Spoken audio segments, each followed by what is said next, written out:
In our last classes, capacitor dividers were introduced. Some crest voltmeters for AC were studied, and HV capacitor construction was also covered. Peak voltmeters for impulse crest voltage measurement were also covered. So from this lecture onwards, we will cover generalizations of dividers, and then impulse voltage measurements. Until now, impulse peak we have covered crest voltage measurement, but complete impulse voltage measurement we have not covered. So that is actually most crucial part, and involves understanding of transient characteristics of dividers. Let us see what these are. Now, high impulse voltages. See, the measurement of impulse voltages of short duration presents no difficulties in the range of about 50 kilovolts. Even high voltage probes, attenuators are available up to 50 kilovolts. So even of very small size, say tabletop high voltage sources are available up to 100 kilovolts. Even in our lab also we have up to 100 kilovolts. So similarly, the high voltage probes also, very small probes, are available up to 50 kilovolts easily, and there are models up to 80 kilovolts also in the market. Now, but more than 100 kilovolts, about 100 kilovolts, the problems arise, and is well known that impulse voltages with magnitudes up to megavolts are used for testing and research laboratories today. See, now the transmission line voltage levels are increasing day by day. So therefore, the testing in the research and testing laboratories also going up day by day, because transmission at higher voltages obviously decreases the losses, and several advantages are there. Even HVDC also has advantages. But why do we need to measure impulse voltages? Why do we need to test for impulse voltages? Suppose there are AC lines and then DC lines. Recently, one HVDC link has come up in India. I hope you are aware. So, but why do we need to test for impulse voltages? Because lightning strikes and switching impulses are always present. Yeah, so lightning impulse voltages and switching impulse voltages, lightning is a natural phenomena that will definitely occur. We cannot stop it. And then switching also is required, when there is a fault, automatically circuit breaker will switch off, turn off the transmission line, and then immediately switch it on. So like that, not only for that, and there may be intentional switchings also. These are all will create transients on power systems. So therefore, all power equipment, including line insulators and then transformers, capacitors, all those every power equipment need to be tested for these impulse voltages. Now, for extra high voltage, which becomes important? Which kind of impulse becomes important? Lightning or switching?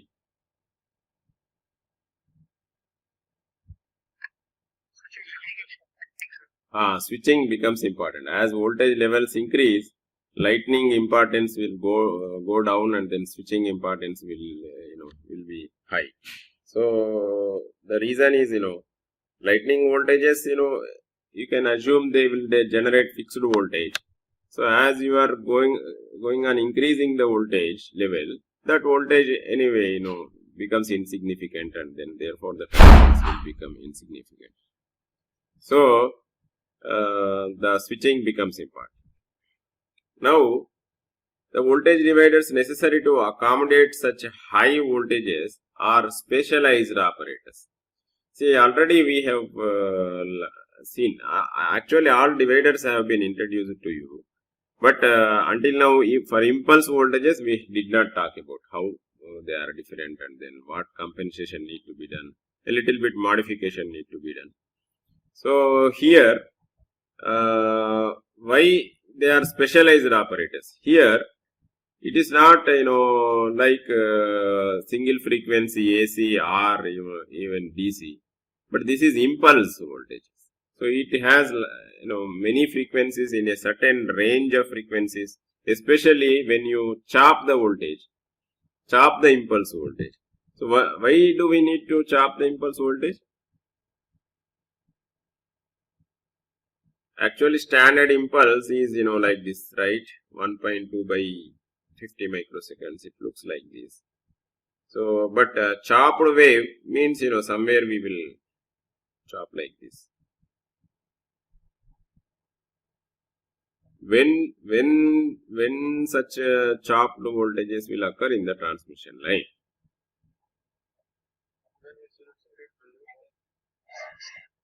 Yeah, there may be a breakdown or there may be a, shorting of this impulse wave by a lightning arrestor. So, chopping waves will occur in transmission line. Not only that, in laboratory also, when you are testing a power equipment, suddenly if it fails, either at tail portion or at front portion, there you will generate chopped waves like this, right? So, such waveforms also need to be measured, right? Exactly what kind of waveform that is occurring on the testing equipment, that need to be measured accurately.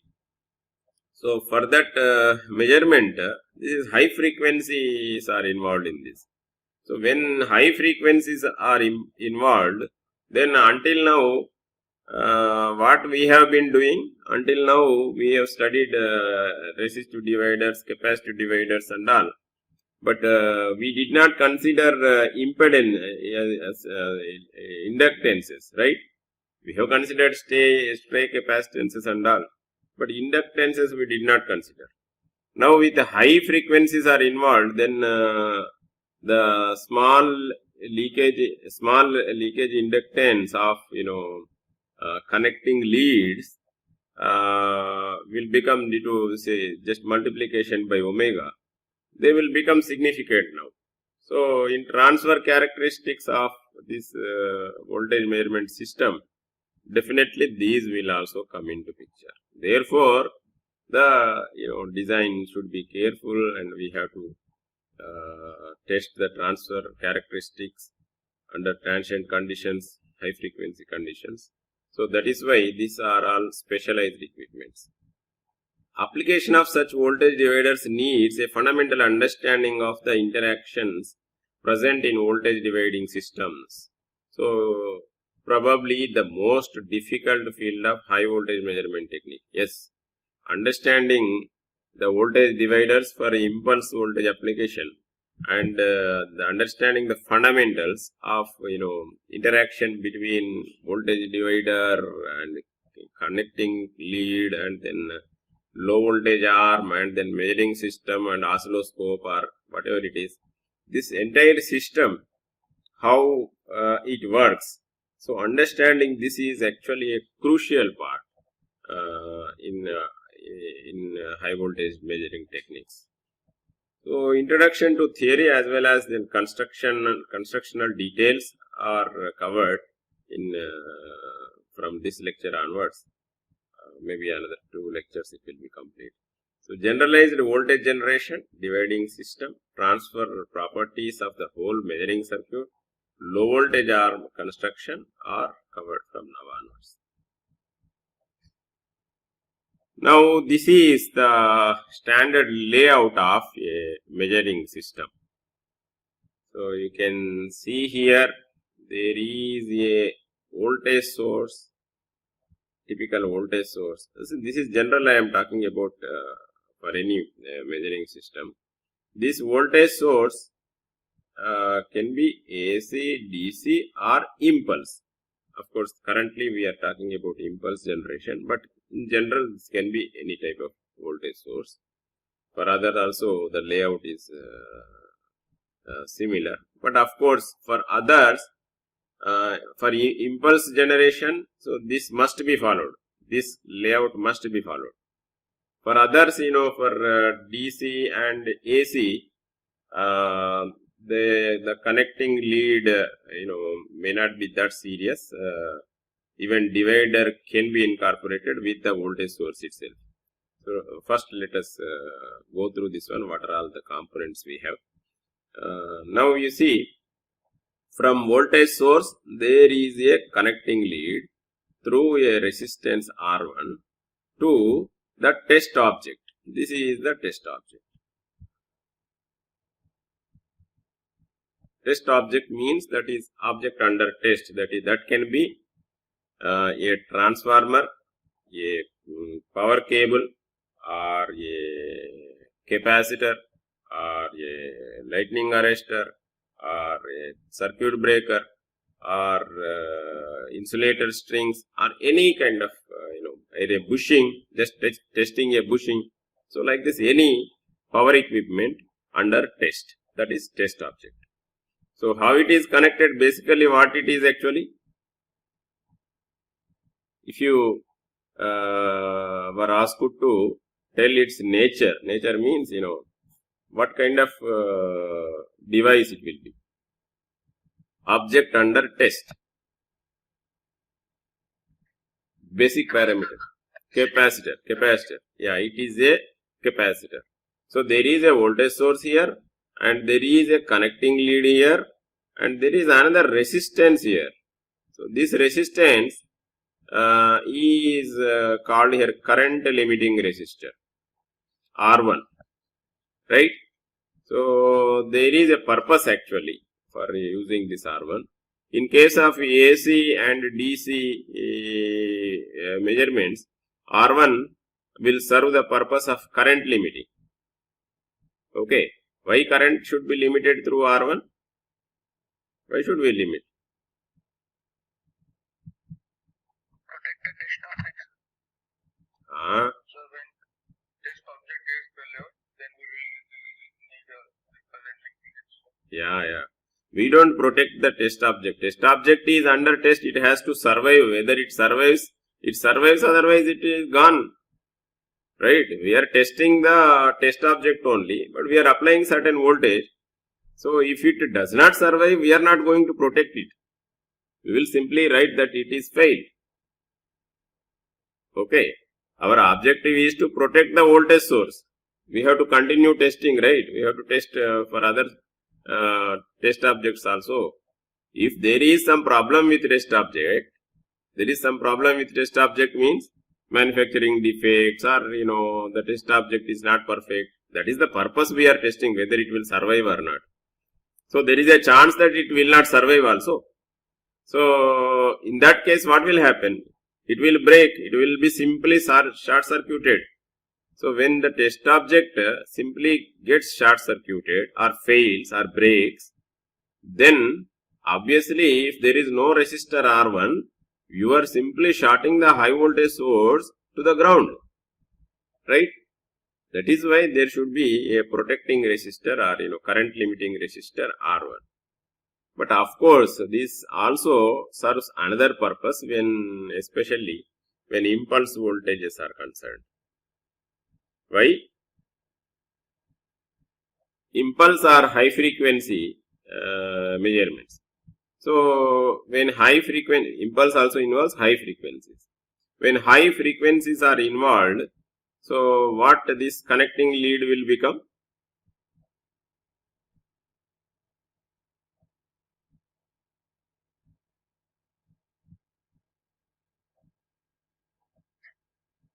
Hello?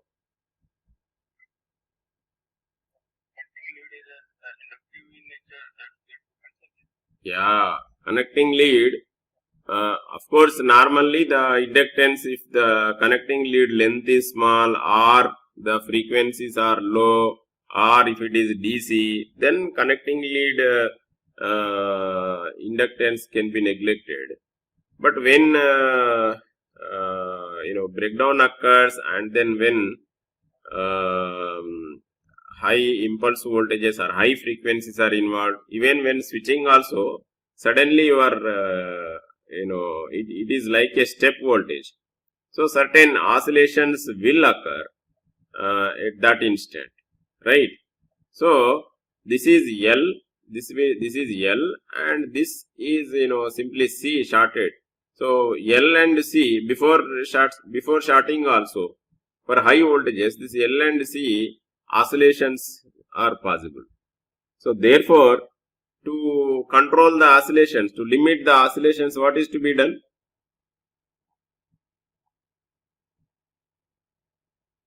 Damping is provided through the resistance.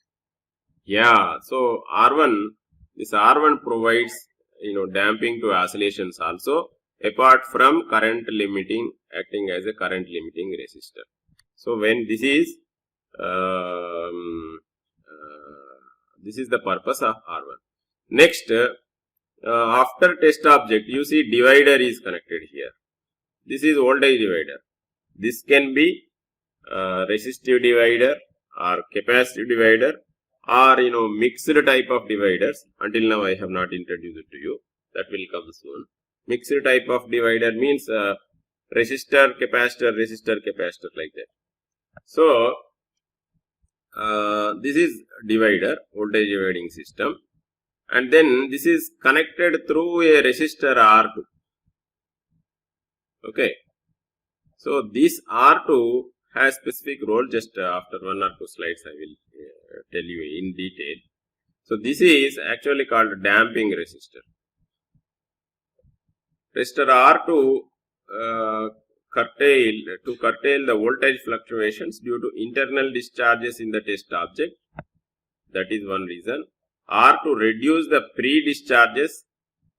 Pre-discharges means if in the test object, if adjacent to that sphere gaps are used, then there may be pre-discharges in the sphere gaps. Pre-discharges means before actually sphere gap breakdown occurs. Before that, there may be pre-discharge. That to control that also this will be used. Or damp oscillations during the breakdown. So when this breaks down, since LC oscillations are possible, so for that purpose also R2 is used. And otherwise also for step response, if you observe, there will be oscillations if R2 is not there. So to measure the voltage of test object properly, we need this R2. In fact, R2 improves the transfer characteristics. We will see after some time. Now, how this is assessed is, see, the moment a voltage, step voltage is applied across the divider, like this. Okay. Now, the measuring system should record the voltage as close to as possible. So, you have learned this is actually an RLC circuit, right? L is there, R is there, and capacitors are there. So, this is basically R2 and then divider and then measuring cable and then recording instrument. These are all constitute an RLC circuit. So, for a step input, what are all the kinds of output do you expect for an RLC circuit?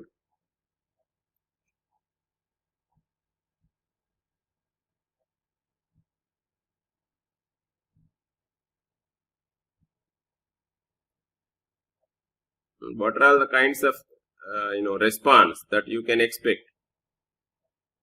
Under damped, over damped, critically damped, do you remember? Yes, sir. Like this, this is under damped, and this is over damped, and this is critically damped, right? We need for faster settling, we need actually critically damped situation. And what does this damping depend actually? So entire this damping depends on the value of R2. So you have to adjust the value of R2 in such a way that the response is critically damped or as close to the input as possible for step response. So if that is assured, then obviously it will measure the voltage as accurately as possible. See, you cannot avoid the distortion in the waveform. That's not possible. Of course, you can do frequency analysis and then find out the transfer function and then try to deconvolve the voltage to get the original voltage. That is possible. So this is about dividing system, and after that, after the divider, you can see there is a measuring cable or delay cable it is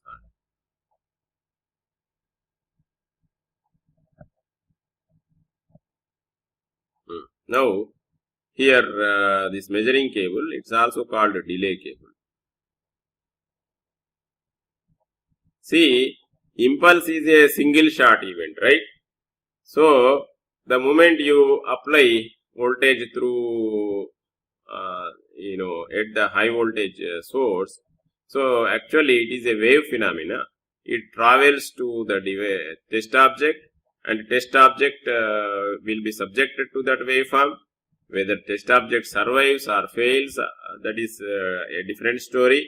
But whatever voltage occurs across the test object need to be measured. But how it will be measured? Again, it will travel like a wave like this, and then from the divider's low voltage arm, it will again travel through this cable. Okay, this cable is need to be of adequate length, we will see soon. And then that will provide certain delay also. Not only that, it should be the measuring system should be that this instrument should be electromagnetically shielded. Otherwise, if it is near to high voltage systems, obviously it will affect. Of course, good equipment with shielding are available now. But in any case, the measuring cable length should be of adequate. It will also provide delay.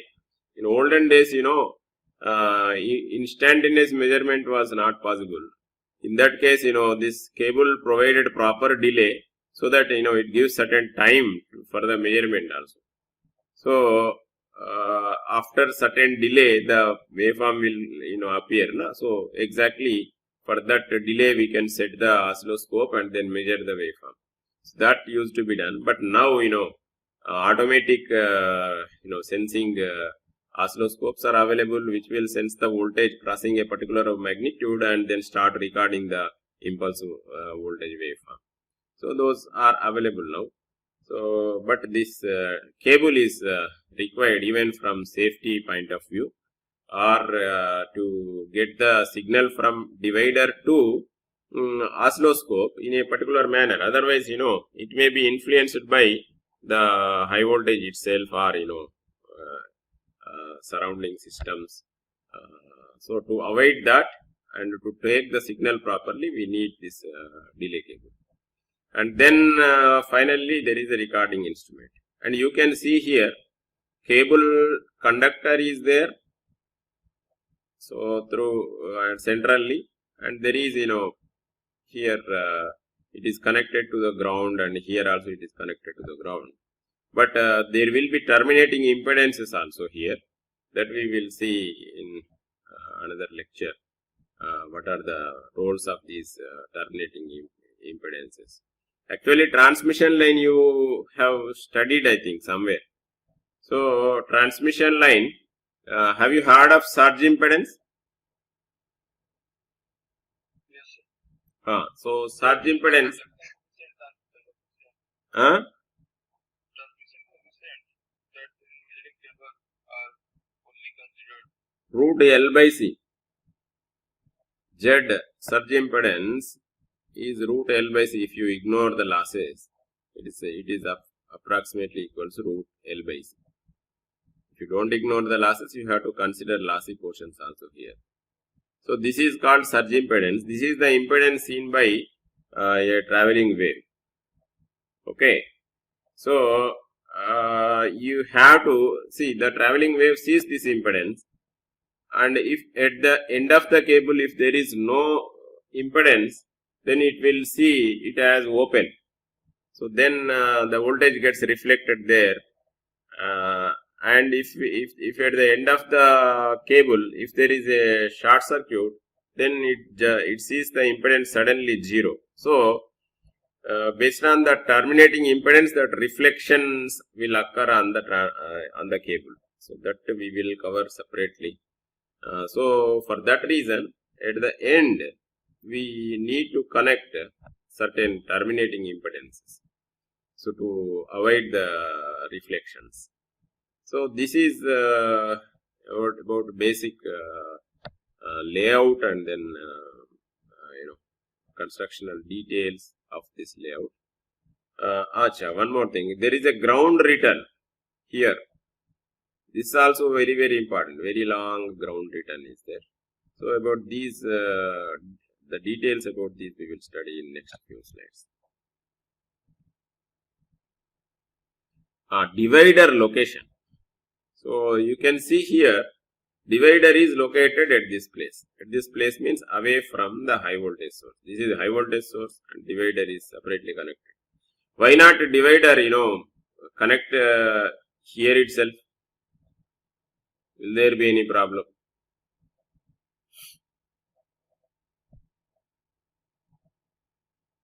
Actually, some sources will have inbuilt dividers. Some HVDC sources, high voltage sources, not only DC, high voltage sources, impulse sources, or transformers, cascaded transformers. They do have inbuilt dividers, voltage dividers. But for impulse voltage, there is a problem that we will see. Now, for DC voltages and power frequency AC voltages and small currents drawn by the test object, whenever it occurs, so the voltage divider can be incorporated within the voltage supply. See, for DC as well as power frequency AC, the voltage divider can be inbuilt in the voltage supply itself, and the drop across the protecting resistance, that R1, can be neglected in these cases. So this drop across this R1 can even be neglected. Inside itself, this divider can be combined here. For what voltages? DC and power frequency AC only, not for impulse voltages. Why, we will see. And of course, for AC, you have to check whether this lead inductance has any role in the voltage drop, etc. But normally, it is negligible only if for short length of connecting leads. Of course, possible influence of the lead inductance of AC must be checked. And sometimes impulse generator may also have the voltage divider, as often the wave shaping load capacitance C2 is often combined with an LV capacitor forming a divider. See, impulse generator we have studied. No? There are two capacitances. One capacitance in the beginning, and then sphere gap, and then resistor, and then another capacitor. Have you studied? Have you remember? Do you remember this one? C2. This is a basic circuit, impulse generator. Remember or forgot? Yes, sir. Now, what is said here is, this is C2, right? This is C2. Often it is, combined with, test object capacitance also. And there will be a provision for a small, at the low voltage R, there will be a provision for a capacitor here, which will be used as, voltage divider. This capacitor will be used to measure the voltage. So, sometimes it is inbuilt in the C2 itself. But C2 is form of the, C2 is the part of the impulse generator itself. So, that's why it is just like incorporation of measuring device in the generating device itself. So, it is combined sometimes with, generator, voltage generator itself. even for the impulse voltages. But this is not correct actually. For high voltages, definitely it will, fast voltages, definitely it will cause the errors. What kind of errors it will cause? Let us see. The voltage divider built within the generator may measure incorrectly when a voltage collapse or breakdown occurs. See, especially when a voltage collapse or breakdown occurs at the test object. Test object may fail, right? Test object is test object, it can fail also. There is a probability. So, so when it breaks, it cannot measure properly. The reason is, as both generator and divider will be discharged, see, if it is inbuilt within the generator, then from generator and this divider both will discharge in the test object. Okay. The voltage divider measures the inductive voltage oscillations across the connecting lead.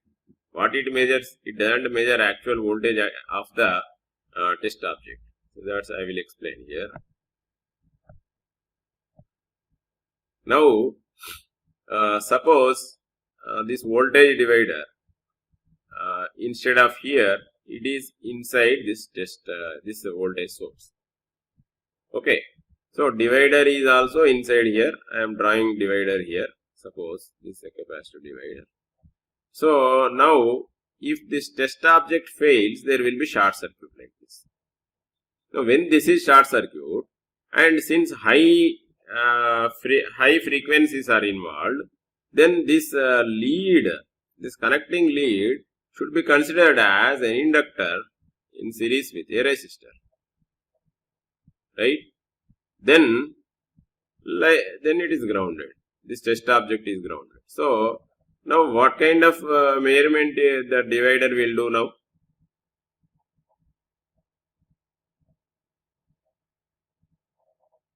Divider has to measure the voltage, right? Measure the voltage of what?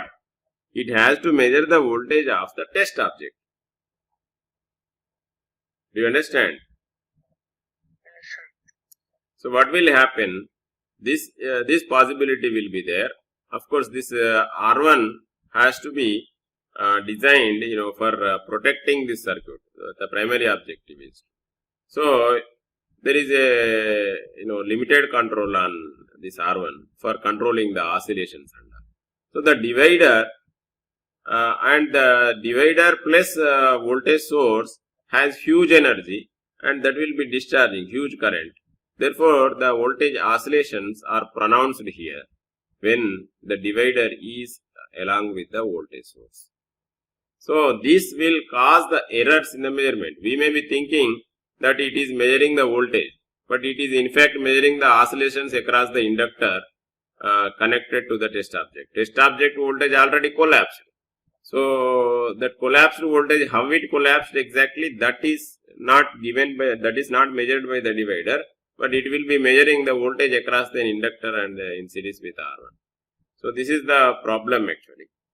So, here it is written when divider will be discharged and the voltage divider measures inductive voltage oscillations across the connecting lead, which are often erroneously referred to as over voltages across the test object. People will read the measuring voltages and then record and then say these are the oscillations that are occurring across the test object. No.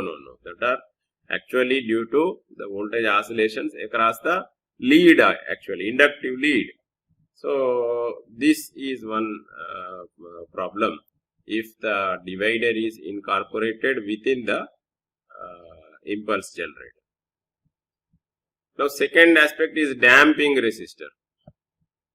See, you have seen there is R2, damping resistors R2 I am talking about. In fact, HV dividers must be placed away from energized objects to minimize stray effects affecting the divider performance also. Some time back, we have seen how the stray effects will affect the divider performance. There were two types of designs of capacitors. One of them, you cannot avoid the stray effects, right? If the divider consists of series connection of capacitors or series connection of resistors, the stray effects you cannot avoid. They will definitely affect the divider performance. So in that case also, the divider must be away from the generating source. If it is near to the generating source, from high voltage lead to the dividers, various nodes, there will be capacitance. So that effect we cannot avoid if it is near. The stray fields from the high voltage generator also will influence the divider performance. Now there are possible erroneous assumptions also. See, one may think that a connection to the test object without a resistor may sometimes erroneously thought that negligible voltage drop can occur across the lead. This is possible. So here you can see the divider is connected through this resistor. Okay. But people may think that it is possible to think that if the divider is connected directly by test object, directly by a connecting lead to the test object, then it has negligible impedance, right? Am I correct? It may be possible to think like that it has negligible impedance, therefore we are measuring the test object voltage directly without any loss. But this doesn't happen in case of impulses. DC and AC voltages, power frequency voltages, this is alright. Because that lead or a conductor, lead is basically a conductor, connected directly, will have for low frequencies will have very little inductance, but for very high frequencies the inductance will dominate. Therefore here you have to consider it as inductor. So there will be some inductive impedance. Actually this will cause oscillations.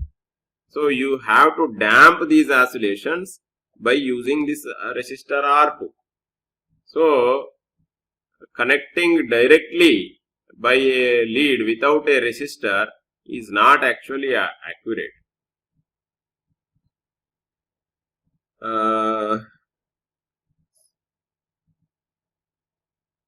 Negligible voltage drop can occur. This may be thought of, but that is not correct. This assumption may be correct for slow and smooth rising impulse voltages and quite short leads, very short length of the leads.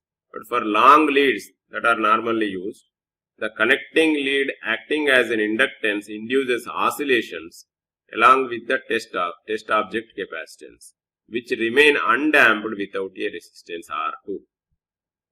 So that is the importance of R2. So the lead from the voltage divider to the test object is an integral part of the measuring system. Please remember that lead also to be considered as an integral part of the measuring system. A damping resistor at the input end of this lead contributes to the improved transfer characteristics. This R2 actually contributes to improved transfer characteristic. For example, step response, if you observe, if there is no R2, step means, ideally you are expected to get a step only, like this, whatever I have shown. But if there is no resistor R2, then the step response means the measurement at the measuring end, or that at the low voltage arm, or on the oscilloscope, you will see for a step input at the input, you will see in oscillations like this. If there is no R2, the final value is tracked after a considerable amount of time delay, T. Okay. So this is not accurate measurement.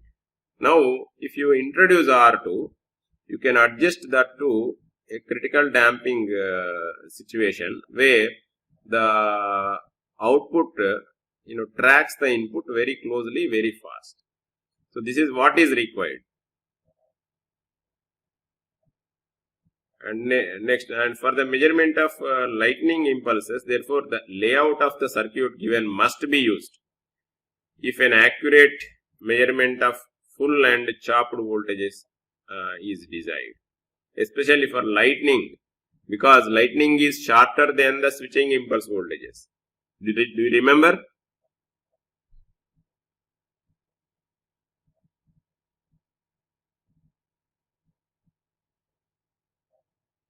What is standard switching impulse voltage? 2.5 microsecond to 50 microsecond. 2.5.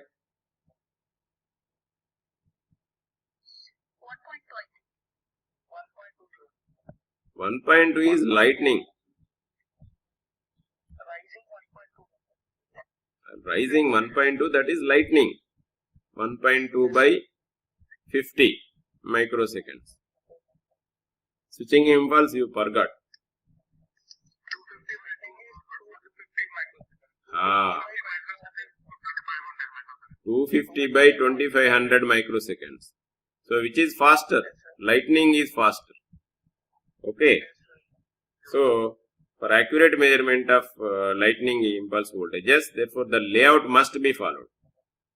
Okay, whatever layout is just now shown, that layout must be followed. Otherwise, you will not get accurate results. The transfer characteristics will be different. So erroneous readings will come, and then it is very difficult. People even cannot know. There is no way to know that is an error. So that is very important. And then signal cable or measuring cable. So you have seen the delay cable, right? So why that cable is needed and what is the importance? Let us see now. To avoid heavy electromagnetic interactions and safety hazard. See, we cannot keep the measuring instrument and then an operator inside the high voltage area. That is due to safety hazards, as well as for electromagnetic interaction. So electromagnetic interaction, of course, high voltage labs are shielded, but even then, even inside the high voltage lab also we have high voltage source, even impulse source. The moment impulse voltage is applied, that may generate an electromagnetic radiation. So that will interact with the measuring cable. So we need to have a particular kind of cable which can shield these EM interactions, and then we have to protect means we have to shield the oscilloscope or measuring instrument also from this electromagnetic interference. Otherwise, the instrument itself may get damaged. That is possible, or it may measure, give erroneous readings. So the length of the cable must be adequate. So it should be far away from the voltage divider. So the measuring instrument should be far away from the voltage divider. So adequate length of the cable must be used. The moment the length increases, obviously the delay increases. It is a transmission line. The signal travels as a wave, especially for impulse. For AC and DC, there is a continuous waveform and steady state will be reached. It is not a big deal. But for impulse, it is a single shot. So the moment it is applied, then it travels along these all the transmission lines possible, and then finally enters the oscilloscope or measuring instrument. So while traveling also, we have to ensure that it does not get affected by the influences, electromagnetic influences.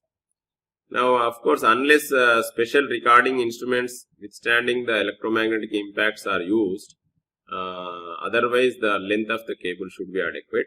If you have, of course, very sophisticated measuring instrument which can tolerate this which can shield this electromagnetic interference, then the length of cable may be short, but still you have to meet the safety hazard, safety regulations.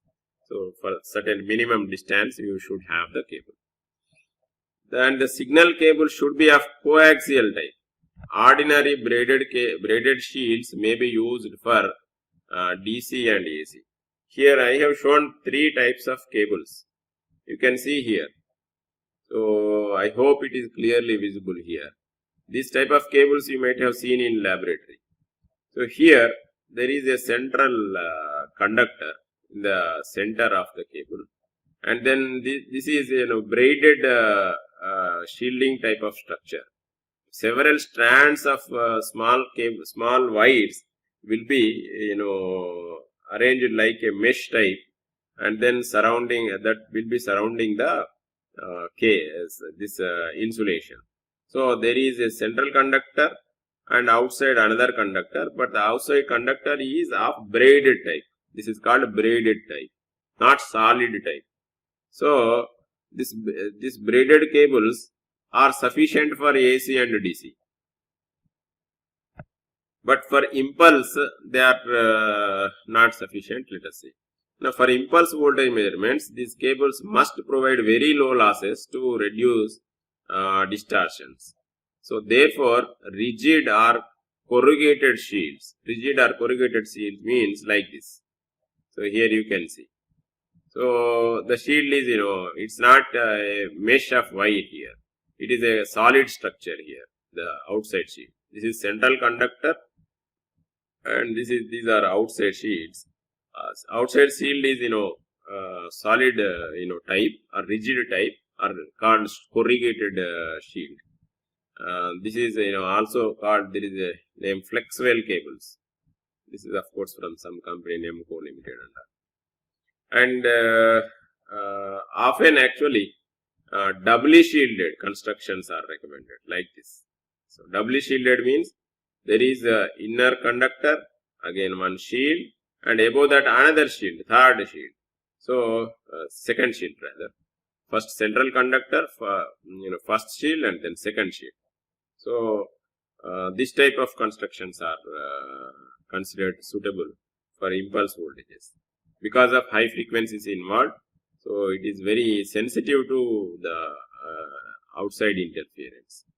So these cables are preferred for impulse voltage applications, while this braided cables can be used for AC and DC measurements.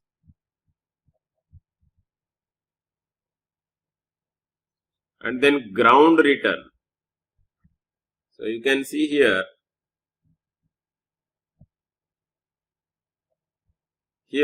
this thing is ground return. Why is called ground return? Will there be current in that?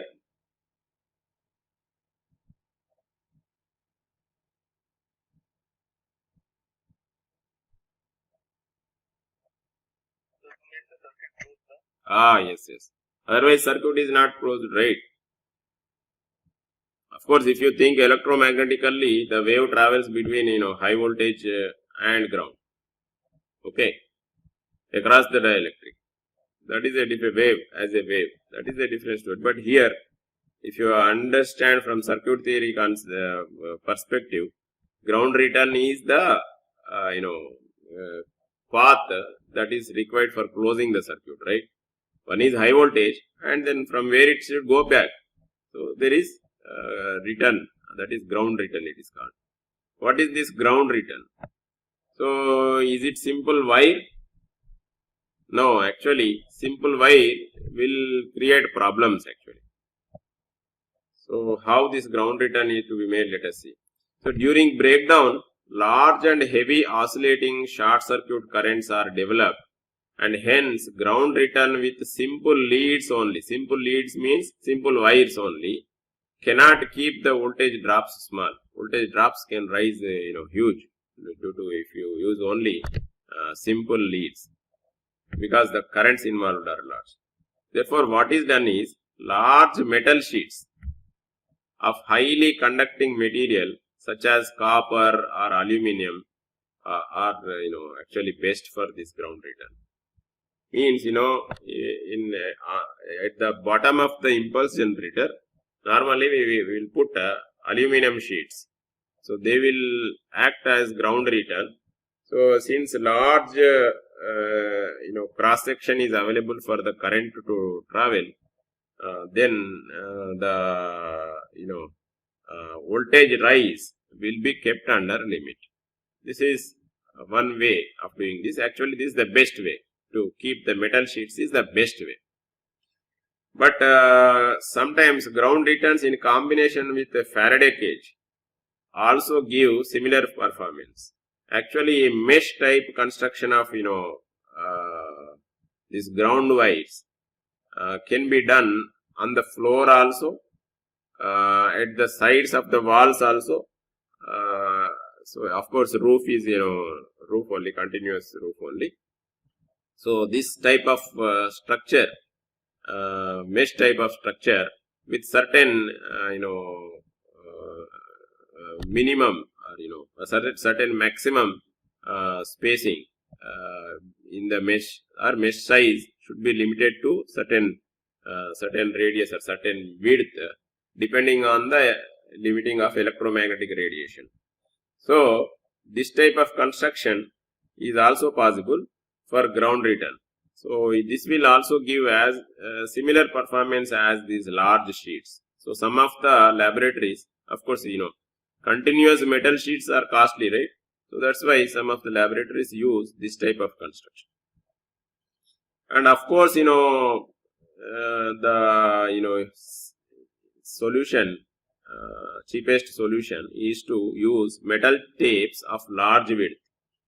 So we cannot use, if you can't afford to have this kind of structure and this kind of structure, at least some metal tapes of large width with parallel connection of several tapes within flat area will also decrease the inductance and then impedance of the system, so that it will limit the voltage rise in the ground voltage. So this is also an important component, important point to be remembered in while measuring the impulse voltages.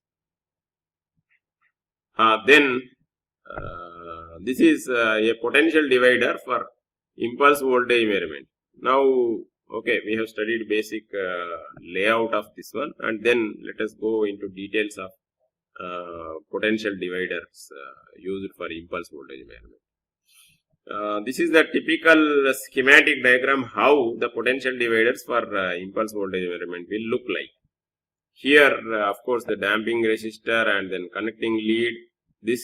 Here the test object will be there, of course. So then Z1, Z2 are impedances. Actually, these depending on the voltage level and depending on the voltage waveform, different types of dividers are possible. Even resistive dividers can be used, but of course for very low voltages. Capacitive or mixed voltage type, mixed device type. Capacitive or RC. RC parallel is also possible, RC series also possible. So such kind of voltage dividers are used for measurements, impulse voltage measurement. Resistive or capacitive or mixed. And fast recording oscilloscopes. This oscilloscope must be special oscilloscope which can record, which has high bandwidth of measurement. Or this can be even peak reading instrument also for measuring the peak voltage. And you can see there are Z1 and Z2. Z1 can be resistor or capacitor or RC type. Similarly, Z2 also. Of course, these Z1 it may be a single component or a connection of series combination of several resistors or several capacitors like that. But Z2 is normally single resistor or single resistor in series with in parallel with a capacitor or only resistor. So like that. So this is about Z2. And then there is a delay cable here. And at the delay cable input end also there can be terminating impedances, but that terminating impedance comes in parallel with Z2. And at output end also there will be terminating impedance. So again this terminating impedance comes in parallel with the impedance of this recording instrument. Normally you can consider as an RC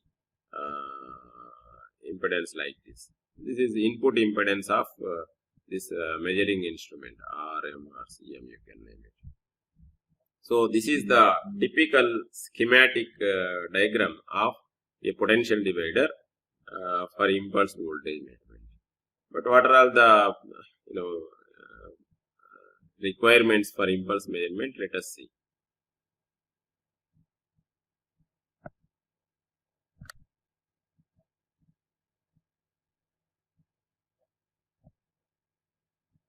Sources of errors. This we have to remember before going into the details further. Residual inductance in the elements, or connecting leads, etc. Stray capacitances between the elements, means between the resistors, between the capacitors, etc., and between sections and terminals to ground. So from the sections, various sections and terminals of resistors, capacitors to ground, that is ground capacitances, and then various sections and terminals to high voltage also, high voltage lead. So terminals of the resistors, terminals of the capacitors and various sections to high voltage lead, that HV stray capacitances. This is ground stray capacitances, HV stray capacitances. This is parallel stray capacitances. So there are three types of stray capacitances possible. And the impedance errors. Impedance errors means the connecting lead between the divider and the test object will have certain impedance, even inductive impedance or resistive impedance, whatever that damping resistor. And then ground return impedance, again inductive impedance will be there for ground return also. And these are also will contribute to errors. And then parasitic oscillations due to lead and cable inductances, that we have already covered, and capacitance of high voltage terminal to ground. So these inductances in the leads and capacitance of the system, capacitance of test object will have parasitic oscillations. These will also cause errors. So these are the important things to be noted. And then let us go back to resistive potential divider probes for very low impulse voltages and fast rising impulses, of course, less than 100 kilovolts. For less than 100 kilovolts, so V1 by V2 equals to, this is the ratio, voltage divider. See here, this is R1 by R2, R1, R2. This is a high voltage resistor, and then this is low voltage arm of the divider. So for resistive divider I am talking about, and this is a divider probe. Probe is in a small device actually. So it means that this is a single component. Again, this is also a single component, not a series of several components and all. Okay, it's not, please don't imagine it as a big device. It is a small device. Okay, but for measurement of up to 100 kilovolts, less than 100 kilovolts, of course. So here, how this will work? Actually, this R2 will come in parallel with this system's input impedance, RM and CM, varying impedance, and then RM. This is of course oscilloscope or whatever it is. Now if you club this RM with R2, you can the new R2, you can assume that is series parallel combination of R2 and RM, and again CM will come into parallel with this R2. Of course, during transient it will see the surge impedance of this cable, but ultimately it will see the surge impedance is a phenomenon during the traveling also only. But after that is over, then this you can consider this R2 as parallel with RM and CM. Now R2 and RM, if you club, the voltage division ratio will become like this: V1 by V2. This is V1 and this is V2. See, you can see here there is a frequency term. Why this frequency term has come?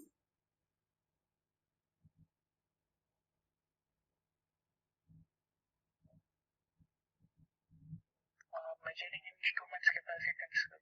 Yeah, due to measuring impedance capacitance, it has come. So therefore, the divider ratio is no more. Actually for R1 and R2, it is expected to be V1 by V2 is equal to 1 plus R1 by R2, right? Ideally, if there is no capacitance under. So, but this capacitance, measuring instrument capacitance will come into picture. Therefore, there will be, frequency dependent voltage division ratio. But this will not work. If there is a frequency dependence, then the wave shape will completely gets modified, right? So, in order to compensate that, now what is done is, let me erase that. So, across R1, one capacitance C1 is connected like this. Does this modify the voltage division ratio? If so, how it will modify?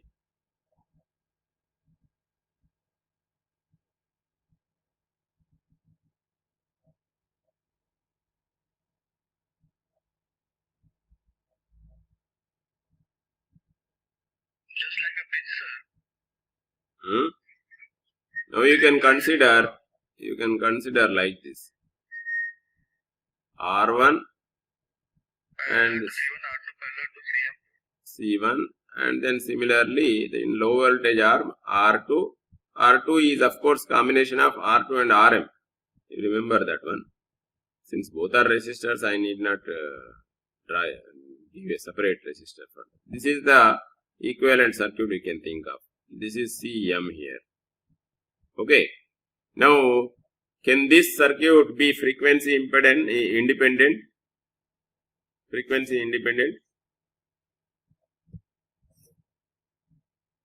Or can the measured voltage V2, this is V1, because impulse has several frequencies, so I need to cancel out this frequency effect, otherwise we cannot measure the voltage waveform correctly.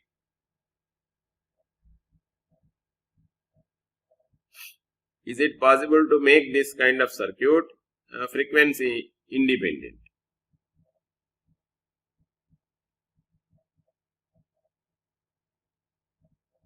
Yes, sir, by getting a bridge balance.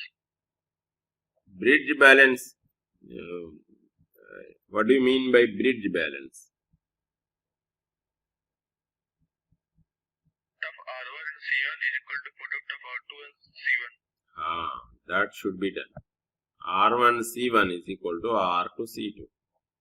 Indirectly, the time constant of this and then the time constant of this must be same. Then it will become frequency independent. You can even find out the ratio. Please do small exercise. It is easy to show that if R1 C1 is equal to R2 C2, the frequency term will cancel out. It will again become simply pure resistive or pure real division ratio. Okay, this is how it is made, or in other words it can be written R1 by R2 is equal to C2 by C1. This is what is required condition. Actually, in fact, this is achieved in these small voltage probes by having a capacitance which is variable. See, however, perfect this measuring system is, there may be stray capacitances acting in, right? So, to cancel out exactly the frequency dependence, you need a variable capacitor, and you have to tune that variable capacitor in such a way that the frequency effects get cancelled out, or R1 C1 becomes R2 C2. Okay, for that purpose, in the low voltage arm of this divider, we will have a variable capacitance. So, this is the condition it is written here. So, the divider is to be compensated by adding an additional capacitance C1 across R1 to make it frequency independent, and the cable also will have this CM in a measurement, optional measurement. Just before the input to the oscilloscope, you will have one more capacitance where you can tune it. Not this CM, not inside the oscilloscope I am talking about. So it is just before the oscilloscope. You will have a small box like this, and inside that, often a small box. Inside that, the capacitance can be tuned or changed, varied to match this ratio R1 by R2 is equal to Cm by C1. So this is how low voltage potential divider will work. So we will see the other potential dividers from next class onwards, and then transfer characteristics, etc. In our next classes. Okay, do you have any questions? The delay cable capacitance is not taken into connection because it is greater than the measuring capacitance. That's why. Yeah. Sir, No, greater than the measuring capacitance. No. Less than the, very much less than the measuring capacitance. voice is breaking, sir. Huh? Sir, voice is breaking, sir. Voice is breaking. Yes, sir. Is it clear now? Yes, sir. It is not greater than the measuring capacitance. It is less than the measuring. Impedance should be more, not capacitance. Yes, sir. It's impedance. So one more part is that, sir, we are using the surge impedance for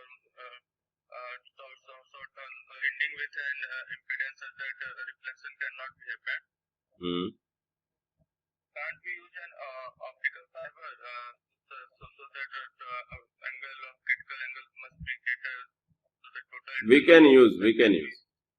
We can use optical fiber, but we have to convert that voltage signal at the high voltage divider and then convert back it to electrical signal. Yes, it is possible.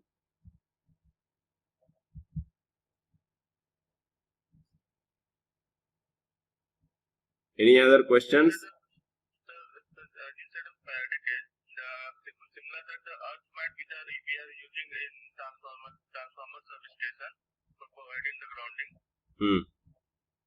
Only, sir. Earth mat. So there is a difference here actually. In transformer, in substations, etc., they are designed for even more currents here. Here, the energies involved, of course, are at high voltages only, but the discharge currents are not up to that level of a substation in a high voltage laboratory.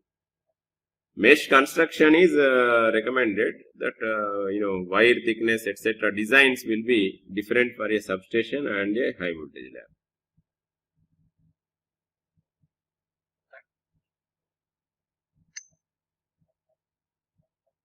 Any other questions?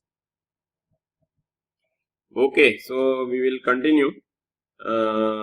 Today I am not sure how the situation will be. Maybe tomorrow we will have 2 classes. Okay? Hello? Yes, sir. Okay, so any other questions are there? Yes, sir. Yeah. When we talk when we are connecting the two terminals, we say that the terminal has inductance. Terminal has? I'm not able to visualize that how the connecting terminals have inductance at high frequency.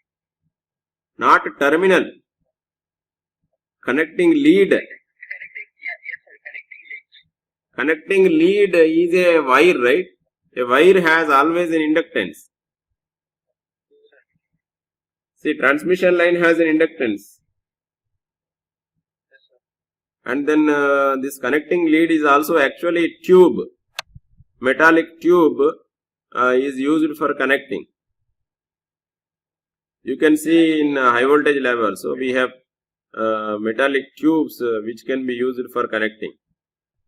So these tubes, so whenever there is a metal conductor, so if current flows through it, what will happen? Surrounding that electric field, a magnetic field will be there. So depending on that magnetic field and then depending on the structure of that tube, always an inductance is associated with that, self-inductance. But this inductance will be negligible if you consider inductance means, inductive impedance will be negligible when you are using only DC and power frequency AC. Power frequency means 50 Hz AC.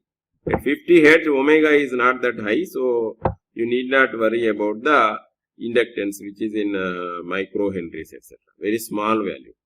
So, but at high frequencies, at impulse frequencies, typically up to 100 megahertz, etc., then obviously the omega L will become dominant. That's what I mean to say.